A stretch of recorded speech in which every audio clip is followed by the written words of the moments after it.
Another day, another bike ride where I might get caught in a storm later. We've been having some weird weather here in the UK. It's about 7:30 in the morning. Hopefully get it done before we get pissed on. I'm just on my way to meet a guy called Dan, who I met on the internet.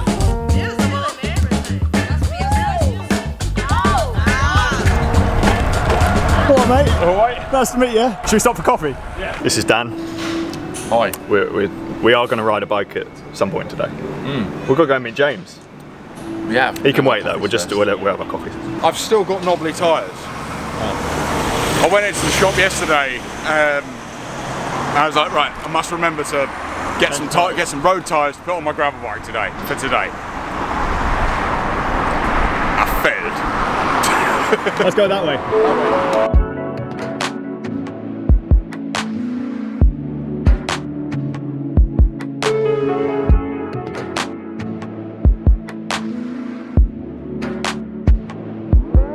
He's quick, isn't he? Yeah, very. It doesn't take much to be quicker than me. You're looking in shape. Oh, I'm not in shape, mate. You lost a couple of kilos. Well, we were just saying off camera that I'm still in that point where my lungs are all closed up still, so I can't breathe. It's like I've got a cork in my neck or something. A couple more weeks, I bounce back. Gauge the legs, probably the face, and we'll be fast again. Woo! I dropped you both for the first time this ride. Mate, I hit a rock so hard. Morning. I thought I was going to pinch punch her, but 30mm tyres. First time I haven't been on the fattest tyres for a while. Are they 30s? Yeah, 30s. It's not aero, is it?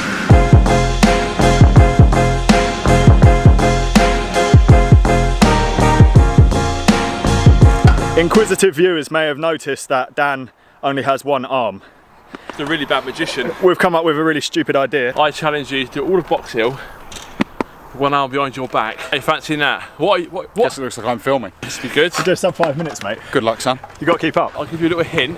Mate, can I borrow your motorbike? Can't stand up because I can't. Okay. So find a comfy spot in your saddle and get used to it. That gooch is gonna burn. I don't think so. You've got a good bike fit. Exactly. Got good bike fit. You know, brightening and darkening is that one, but it should be. It's about right. Darker, brighter. Yeah. Darker. Okay, cool. Nighttime. Daytime. Nighttime. Daytime. I've already hit a snag. I can't change gear. That's why you need one of these, mate. Brilliant. Can you change gear for me? Can you change gear for me? I mean, that's a bit dangerous. It is a bit. This is dangerous.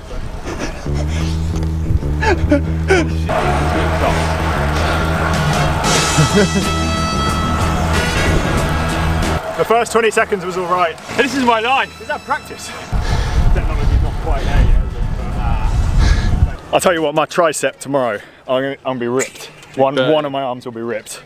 You're arm wrestling. That was hard. Doing Like well, twisted. towards the top. What? You're doing really well. A little lead out. Yeah, I can keep on, but no change gear. And I was like, oh, there we go. That's the problem. Yeah, see, I think the gear changing was the biggest issue. So you got Di2 is a wonderful thing. Di2 Synchro, and then I've got this. It's called, of all things, it's called a problem solver. I mean, who thought of that name? So one brake lever just pulls both. Yeah, it's a both cable brakes. splitter. So one lever in, two out, and it's worked out. So when I pull the brakes, the backs lock up first before the fronts. Clever. Yeah, I don't know how they do that though. Like, you know, like with most things in cycling, I'm at the mercy of most bike shops because you need two hands to do half of it. Although, quite impressed, and most people laugh at me for this, but I put my pedals on myself the other day, and I managed to do it. And I was like, well, if I can put pedals on with one hand, then I can probably do everything else with one hand. I can change my inner tube with one hand as well, so you've got no excuses. Have you seen the guy with no arms changing an inner tube? No. With his feet and his teeth? No. It's incredible. He's got no arms, and he does it with his toes and his teeth. I think it's funny Takes how him like about an hour and a half. it's genuinely like overwhelming, like how you adapt to things. Like, I was right-hand dominant before, Yeah. so I've had to learn everything from eating to wiping my eyes. Like, Do you write with your left hand now? yeah, You lose your arm. yeah. How? Feeding the goldfish at pets at home. I was in a motorcycle accident like 11 years ago. Amputated on site. Yeah, it should have killed me. Like literally, ripped off my arm and shoulder, central reservation. Severed internal jugular, well, partially severed. brachial plexus ripped out. This arm was smashed. I think they were gonna take that one off a little bit. So plates went in there, bones came out there, and then I had 2 broken ankles, so I can't run anymore. So I got a fused left ankle. So I got up and down like dorsal, but no pronation and supination. So cycling like changed my life really. Do you know what I mean? I picked up cycling like 2016, and trained for the Invictus Games. Did the games, but before that I was training to row the Atlantic. Didn't get selected, so I was like, rather than get all miserable and oh poor me sort of thing, I just went, oh, I need something else to do then. And I had a bike. Did the Night Rider, London Night Rider 2016.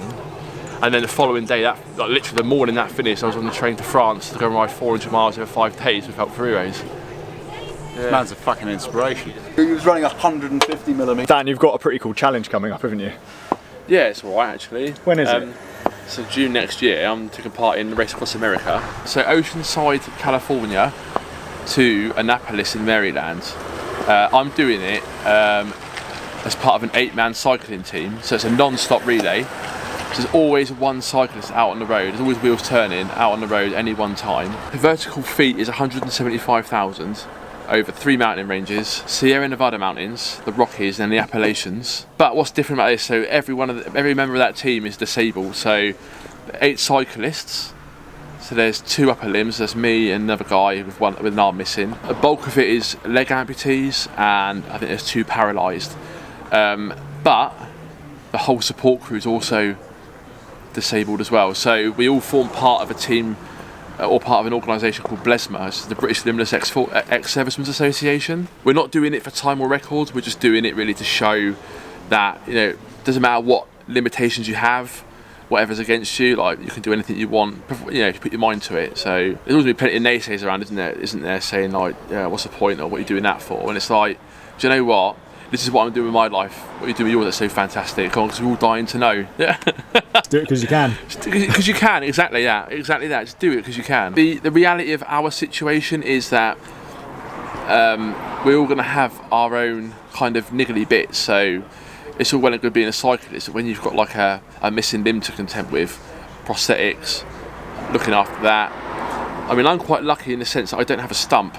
So what you find with prosthetics and wearing the socket is if you lose weight, the socket don't fit. If you put on weight, the socket don't fit. So it's kind of a never-ending circle. But I mean, I've had this one for like 5 years, so my whole shoulder's gone. So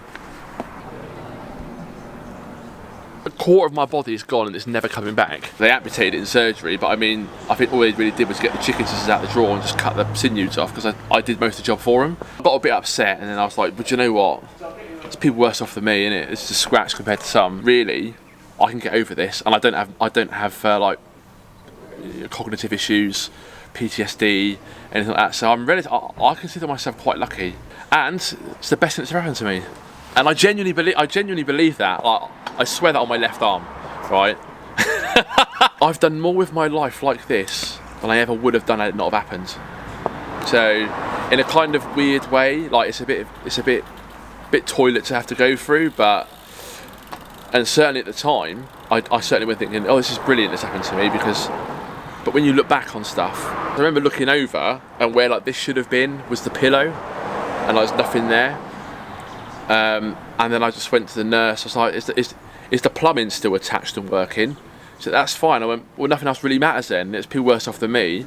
And it got a few laughs. And I suppose looking back on it now, 11 years ago, it's the moment I accepted my situation, which in a way, it kind of afforded me the mental capacity to get used to living life as a one-armed man. Like left hand, I was right-hand dominant at the time. So in between visiting hours, I would learn to write and stuff, and just whatever I could with my hand in a cast, because I didn't want anyone doing anything for me. Good luck with Race Across America. Cheers. Yeah. I'll come and do some more rides with you.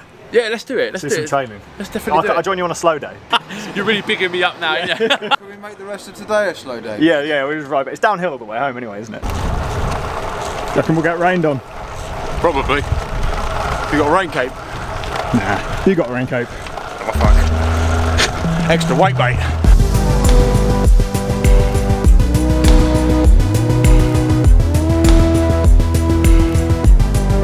BAMF. So Dan's one of the most inspirational people that I've ever met. I'll put a link down below to his Instagram if you want to follow that and see some of his training leading up to Race Across America. Hopefully I can catch up with him again in the next few weeks for a ride. Really hope you enjoyed today's episode. I'm going to leave it there. Please like, comment, subscribe, and I'll see you guys soon.